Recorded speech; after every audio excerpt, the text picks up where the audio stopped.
अस्सलाम वालेकुम। सलाम जो जवाब पोइ ॾींदो साईं। पहिरियों हिननि सां गॾिजी चोरनि जो फेरो खण। बाबा बचल खान का बि चोरी ॾस खां सवा कान थींदी आहे। बाबा साईं ॾातो खां सवा पंहिंजे ॻोठ में चोरनि सां यारी ॿी कंहिंजी बि कोन्हे। तुंहिंजे चवण जो मतिलबु छा आहे? त मैं ॾातूअ कढी आहे?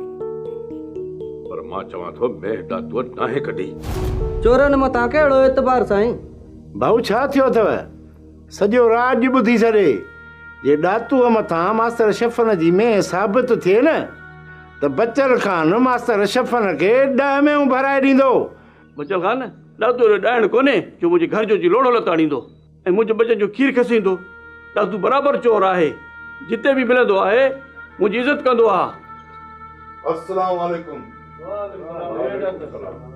मास्तर शफ़न बाबा तूं थल घर मैं तोखे मिली वई।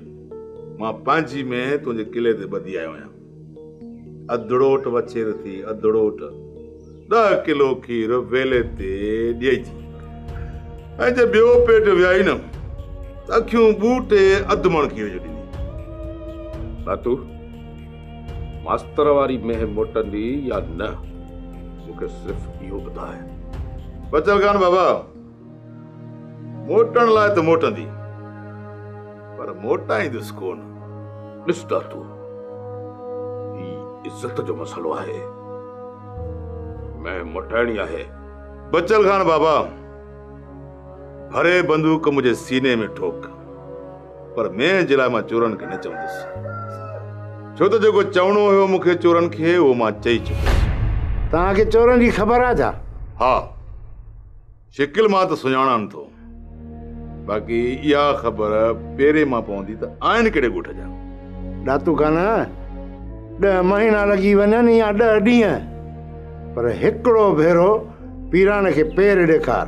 पीराणो जंहिंजो खणे पेर तंहिंजो ख़ुदा करे ख़ैर। बाक़ी चोरनि जो ॻोठ ॻोल्हे लहण मूं पीराणे जो कमु आहे, पीराणे जो। उथ पीराणा पहिरियों ॾिस, पर हिकिड़ी ॻाल्हि ॿुध, ही बचल खान ॿुधई थो। जे ॻोठ ॻोल्हे लहण खां अॻु में मोटीअ त 7 खूननि जो हिसाब वठंदो साईं, 7 खूननि जो। ॾातू खान इज़त जो मसलो आहे, इज़त जो। पर मां बि तोखे ॿुधाए थो छॾियां, तूं त 7 खूननि जी ॻाल्हि थो करी न, पर मां बि तोखे 7 संग भरे ॾींदुसि जे पेरो तोड़ न पहुचायमि त।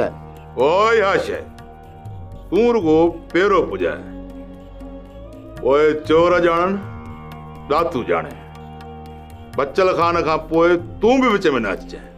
मास्टर शफ़न उथ तालो पेरो खणो।